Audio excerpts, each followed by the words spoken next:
दोस्तों RS-28 सरमट ये दुनिया की सबसे खतरनाक मिसाइल, रूस की इस मिसाइल को सैटर्न के नाम से भी जाना जाता है। ये 1 सेकंड में 8 किलोमीटर का सफर तय करती है। मतलब ये कि ये मॉस्को से 7500 किलोमीटर की दूरी सिर्फ 20 मिनट में कवर कर सकती है। मतलब जो सफर तय करने में एक बोइंग विमान को 9.5 आवर्स 9.5 घंटे लगते हैं, वो रास्ता ये मिसाइल सिर्फ 20 मिनट में तय कर लेती है। ये एक बार में 1000 किलो विस्फोटक भी ले जा सकती है। इसका खुद का वजन 208 टन है और ये 35 मीटर लंबी है। इस एक मिसाइल में 10 वॉरहेड्स लग सकते हैं। अगर ऐसी 10 मिसाइलें एक साथ न्यूयॉर्क शहर पर दागी जाएं तो वो उसके आसपास के 1000 किलोमीटर के एरिया को तबाह कर सकती है और इस हमले में 50 लाख लोग मर सकते हैं। इस मिसाइल में अगर न्यूक्लियर बम लगा दिया जाए तो ये हिरोशिमा और नागासाकी पर फेंके गए बमों से 13,000 गुना ज्यादा ताकतवर होंगे और अगर ऐसी 15 मिसाइलें दाग दी गई तो पूरे अमेरिका की सारी इंडस्ट्रीज एक झटके में बर्बाद हो सकती है।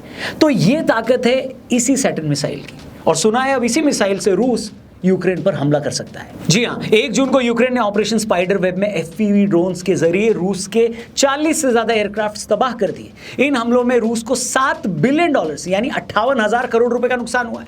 रूस की 34% से ज्यादा एयरफोर्स कैपेबिलिटीज तबाह हो गई हैं।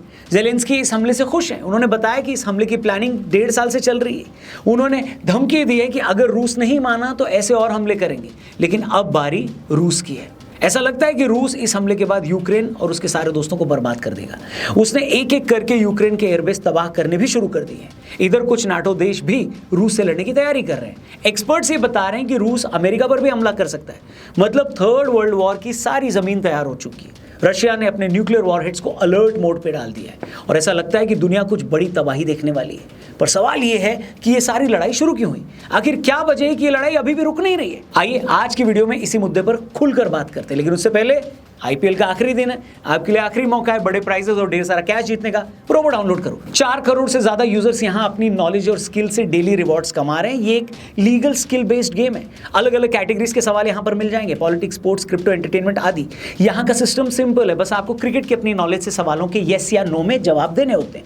जैसे एक सवाल मिलेगा कि RCB IPL चैंपियन बनेगी, क्या विराट कोहली 50 से उससे ज्यादा स्कोर कर पाएंगे? हमारे दोस्तों ने अपनी एनालिसिस लगाकर जवाब दे दिया है। अब बारी आपकी है। सिर्फ कैश ही नहीं, प्रोबो पर बड़े गिव अवेज भी दिए जा रहे हैं। IPhones, luxury cars, bikes. जितना ज्यादा ट्रेड करोगे जीतने के मौके उतने। विनिंग को विड्रॉ करना भी सिंपल है। अपनी लिमिट के हिसाब से UPI से डायरेक्ट अपने अकाउंट में ले सकते हो। वीडियो के डिस्क्रिप्शन में जो लिंक दिया है उससे इस ऐप को डाउनलोड करो। साइन अप बोनस भी मिलेगा स्पेशल लिंक पे डाउनलोड करोगे तो। बाकी क्रिकेट के सिर्फ फैन मत बनो, एक्सपर्ट बनो और प्रोबो पर जीतो कैश और क्लासी रिवॉर्ड्स। वीडियो में आगे बढ़ते हैं। तो दोस्तों तारीख थी 1 जून, देश था रशिया और ठिकाने थे कई। इस दिन रूस के अलग अलग शहरों पर ऐसे हमले हुए जिसने पूरी दुनिया को हिलाकर रख दिया। कुछ ही पलों में हमने कुछ ऐसा देखा जिसकी आज तक किसी ने कल्पना नहीं की थी, इमेजिन नहीं किया था। जी हाँ, पता चला कि यूक्रेन ने 117 FPV ड्रोन्स यानी फर्स्ट पर्सन व्यू ड्रोन्स के जरिए रूस के कई एयरबेसों पर ताबड़तोड़ हमला कर दिया। इस हमले में ओलेत्या, बेलाया, इवानोवो, डिगिलीवो और यूक्रेन का एयरबेस पर खड़े 41 रूसी विमान और बॉम्बर्स तबाह हो गए, जिसमें Tu-22M3, Tu-95 और A-50 जैसे ताकतवर स्ट्रेटेजिक बॉम्बर्स भी थे। A-50 विमान तो बहुत ही रेयर है। रशिया के पास ऐसे सिर्फ 10 विमान हैं। बताया जाता है एक विमान की कीमत करीब $350 मिलियन यानी 3000 करोड़ रुपए है। जिन 5 एयरबेस पे हमला हुआ ये सभी यूक्रेन की सीमा से हजारों किलोमीटर दूर थे। इसमें बेलाया एयरबेस यूक्रेन से 4300 किलोमीटर और अमूर एयरबेस 6000 किलोमीटर दूर था। बाकी सभी एयरबेस भी यूक्रेन से कम 2000 किलोमीटर दूर थे। खबर है कि यूक्रेन की खुफिया एजेंसी SBU इस हमले की तैयारी 1.5 साल से कर रही थी। उन्होंने इस ऑपरेशन का नाम स्पाइडर वेब रखा था। इस मिशन की निगरानी खुद यूक्रेन के राष्ट्रपति जेलेंस्की कर रहे थे। अब बड़ा सवाल यह है कि यूक्रेन ने रशिया के अंदर हजारों किलोमीटर तक ये हमले किए कैसे? क्योंकि 4 या 6000 किलोमीटर तक ट्रैवल करने वाले ड्रोन अभी तक बने नहीं है। मगर इसके बाद जो खबरें आई हैं दोस्तों, उसने सबको हिला दिया। पता चला कि यूक्रेन ने एक एक करके ट्रकों में छिपाकर इन ड्रोन्स को रशिया के अंदर तक पहुंचा दिया था। ट्रकों की छत पर लकड़ी के केबिन बनाकर इन ड्रोन्स को उनके अंदर रखा गया था। जिन केबिन में ये ड्रोन रखे गए थे वो केबिन भी रिमोट से ऑपरेट हो रहे थे। पहले एक एक करके इन ट्रकों को उन तमाम लोकेशंस के पास पहुंचा दिया गया जहां हमले करने थे। मसलन जिस एयरबेस पर हमला करना था उसके पास इन लॉरियों को, ट्रकों को पहुंचा दिया गया। फिर जब हमलों का वक्त आया तो छत पर लगे केबिन को यूक्रेन में ही रिमोट से खोल दिया गया। फिर एक एक करके सारे ड्रोन बाहर आने लगे। ये सभी ड्रोन GPS एनेबल्ड थे और AI टेक्नोलॉजी से काम कर रहे थे। हमले के जो वीडियो सामने आए हैं उनमें आप देखेंगे कि किस तरह ये ड्रोन पहले बॉम्बर या एयरक्राफ्ट के ऊपर जाते हैं, फिर अपनी AI टेक्नोलॉजी से ड्रोन ये डिटेक्ट करता है कि बॉम्बर का फ्यूल टैंक कहाँ है, उसके बाद खुद को वहीं पर गिराकर वो ब्लास्ट कर देता है। मतलब आप सोच कर देखिए कितना खतरनाक प्लान है। जिस ड्रोन ने यह हमला किया गया उसकी कीमत बताई जा रही है 40,000 रुपए मात्र, और जिन विमानों पर यह हमला हुआ उनमें एक एक विमान की कीमत $300 मिलियन यानी 3,000 करोड़ रुपए तक। खबर है कि इन ड्रोन हमलों से अब तक $7 बिलियन यानी 58,000 करोड़ रुपए का नुकसान हुआ है रशिया को। आप स्ट्रैटेजी और प्लानिंग देखिए। रूस का एयर डिफेंस सिस्टम बॉर्डर पर नजर रख रहा था। उसने अपने सारे एयरक्राफ्ट बॉर्डर से 2,000 से 6,000 किलोमीटर अंदर रखे हुए थे। कुछ बॉम्बर्स तो चीन के पास साइबेरिया तक में खड़े थे, लेकिन यूक्रेन ने ऐसी चाल चली कि रशिया को कुछ समझ ही नहीं आया। कहने को तो यूक्रेन ये कह रहा है कि हमने ये सारा प्लान खुद बनाया है, लेकिन सारी दुनिया को पता है कि वो अकेले ऐसा नहीं कर सकता।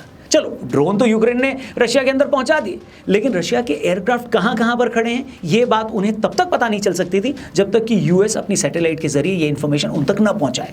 यूक्रेन ने पहले कहा कि हमने यूएस को हमला करने से पहले बता दिया था, लेकिन जब यूएस ने इससे इनकार किया तो यूक्रेन भी बोलने लगा कि हाँ भाई, यूएस को नहीं पता था। सच्चाई दोस्तों चाहे कुछ भी हो, लेकिन इतना तय है कि यूक्रेन के इस ड्रोन अटैक के बाद अब Russia Ukraine war next level पर जा चुका है, एक ऐसे लेवल पर जहां से अब कुछ भी हो सकता है। एक तरफ टर्की में रशिया और यूक्रेन के ऑफिशियल्स के बीच सेकेंड राउंड की बातचीत चल रही है, पर लगता नहीं है कि उस बातचीत से कुछ निकलने वाला है। ऐसे में सवाल यह है कि आखिर दोनों देश 3 साल से लड़ क्यों रहे हैं और दोनों में बात बन क्यों नहीं रही है। आपको बता दें, रशिया और यूक्रेन के बीच 2022 से युद्ध चल रहा है।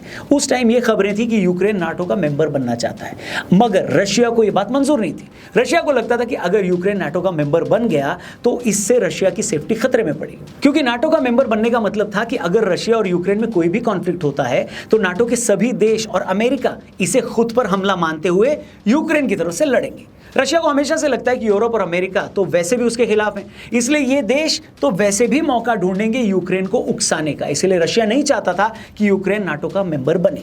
इसके अलावा रशिया का यह कहना था कि यूक्रेन में जो डॉनबास का इलाका है वहां पर यूक्रेन लोकल लोगों के साथ ज्यादती कर रहा है। डॉनबास यूक्रेन का वो इलाका है जहां पर ज्यादातर लोग रशियन भाषा बोलते हैं। रशिया ये चाहता था कि यूक्रेन डॉनबास को एक इंडिपेंडेंट रीजन घोषित कर दे, मगर यूक्रेन इसके लिए माना नहीं। बस इसी बात पर रशिया ने फरवरी 2022 में यूक्रेन के खिलाफ एक मिलिट्री ऑपरेशन शुरू कर दिया। उस टाइम ऐसा लग रहा था कि लड़ाई कुछ ही दिनों में खत्म हो जाएगी, रशिया जल्दी यूक्रेन पर प्रेशर डालकर अपनी शर्तें मनवा लेगा। लेकिन लड़ाई शुरू होते ही अमेरिका समेत यूरोप के कई देश यूक्रेन के साथ आ गए, उसे हथियार देने लगे। अमेरिका यूक्रेन के साथ इंटेलिजेंस इनपुट्स भी शेयर करने लग गया। शुरू में यूरोप के देशों ने कहा था कि आप हमारे हथियारों का इस्तेमाल सिर्फ रशिया से बचने के लिए करोगे, रशिया के अंदर हमला नहीं करोगे। लेकिन कुछ दिन पहले उन्होंने यह शर्त भी हटा ली। अब यूक्रेन यूरोप से मिले हथियारों का इस्तेमाल रशिया के अंदर भी कर सकता है। अब सवाल ये है दोस्तों कि आखिरकार 3 साल बाद भी दोनों देशों में शांति क्यों नहीं हो रही है। सीधी सी वजह है, रशिया चाहता है कि यूक्रेन नाटो का मेंबर न बने और इंडिपेंडेंट रहे, जिसके लिए यूक्रेन तैयार नहीं है। रशिया ये भी चाहता है कि यूक्रेन डॉनबास और लुहांस्क के इलाकों को इंडिपेंडेंट घोषित करे, यूक्रेन ये भी नहीं चाहता। दूसरी तरफ यूक्रेन का कहना है कि रशिया ने 2014 में क्रीमिया पर जो कब्जा किया था वो उस जगह को खाली करे, रशिया उसके लिए भी तैयार नहीं है। और यही सारे क्लैश की जड़ है। न रशिया क्रीमिया छोड़ने को तैयार है और न ही यूक्रेन नाटो का मेंबर बनने की जिद छोड़ने को। इसी मुद्दे पर टर्की में कुछ दिन पहले दोनों ही देशों की बैठक हुई, जिसमें कोई हल नहीं निकला। उल्टा इस मीटिंग के फेल होने के बाद रशिया ने यूक्रेन पर हमले तेज कर दिए और इसी के बाद फिर यूक्रेन ने भी ऑपरेशन स्पाइडर वेब को अंजाम दिया। एक बार फिर से टर्की में दोनों देशों में बातचीत हो रही है, लेकिन ऐसा लगता नहीं कि उसमें कुछ निकलेगा। आपको याद ही होगा, ट्रंप के राष्ट्रपति बनने के बाद जेलेंस्की पहली बार उनसे मिले थे तो ट्रंप काफी नाराज हुए थे। ट्रंप ने तो जेलेंस्की को यहां तक बोल दिया था कि तुम्हारे पास चलने के लिए अब कोई पत्ता नहीं है। तब भी ये खबरें आई थी कि ट्रंप ने यूक्रेन को खुलकर कहा कि भाई हम तो इतने वक्त से तुम्हारी हथियारों से मदद कर ही रहे, मगर तुम भी तो बदले में हमें कुछ दो। उसके बाद ये पता लगा कि यूक्रेन ने अपनी कुछ नेचुरल रिसोर्सेज की माइनिंग के लिए यूएस से डील कर ली। मतलब यूएस और ट्रंप जो चाहते थे उनको मिल चुका है। इधर यूरोप भी खुलकर जेलेंस्की के साथ खड़ा है। ऐसे में लगता नहीं है कि हाल फिलहाल में ये युद्ध रुकने वाला है। लेकिन अब सवाल ये है कि हमारे लिए यानी भारत के लिए इसमें क्या सबक है। जिस तरह यूक्रेन ने खुफिया एजेंट्स और रशिया के ही लोगों के जरिए ट्रकों में भरकर रशिया में ड्रोन पहुंचाए, ये हमारे लिए भी चिंता की बात है, क्योंकि कल को ठीक ऐसा ही भारत में भी हो सकता है। यूक्रेन को रशिया में गद्दार ढूंढने में टाइम लगा होगा, लेकिन हमारे यहाँ ऐसे गद्दारों की कोई कमी नहीं है। और अगर मॉडर्न वॉरफेयर में ड्रोन इतना इंपॉर्टेंट हो गया है तो कल को भारत में भी कुछ लोग ड्रोन के जरिए हमारे ही देश में हमला भी कर सकते हैं। पाकिस्तान को तो भारत में ड्रोन पहुंचाने की भी जरूरत नहीं पड़ेगी। इसलिए हमें अपनी इंटरनल सिक्योरिटी पर ध्यान देने की जरूरत है। तमाम की लोकेशंस की सिक्योरिटी को टाइट करने की जरूरत है। रशिया पर हुए हमले के बाद हमें ये एंटिसिपेट करना होगा कि इस तरह के हमले भारत में कहां कहां हो सकते हैं। फिर उन जगहों की पहचान करने के बाद वहां की सिक्योरिटी बढ़ानी होगी। जैसे रशिया के पीछे सारी दुनिया पड़ी है, जेलेंस्की को पीछे से मदद देने वाले भी हजार लोग हैं, वही हाल भारत का भी है। मजबूत भारत को गिराने के लिए पाकिस्तान की मदद करने को कई देश तैयार खड़े हैं। इसलिए हमें उन सब से सावधान रहना होगा। अपनी तैयारी खुद करनी होगी। दुश्मन से एक दो नहीं 20 कदम आगे की सोचनी होगी हमें, तभी हम खुद को सेफ और सिक्योर कर पाएंगे। बाकी आप बताइए, रशिया और यूक्रेन में अभी जैसे हालात बने हैं उसके बाद आप इस वॉर को कहां जाता देख रहे हैं?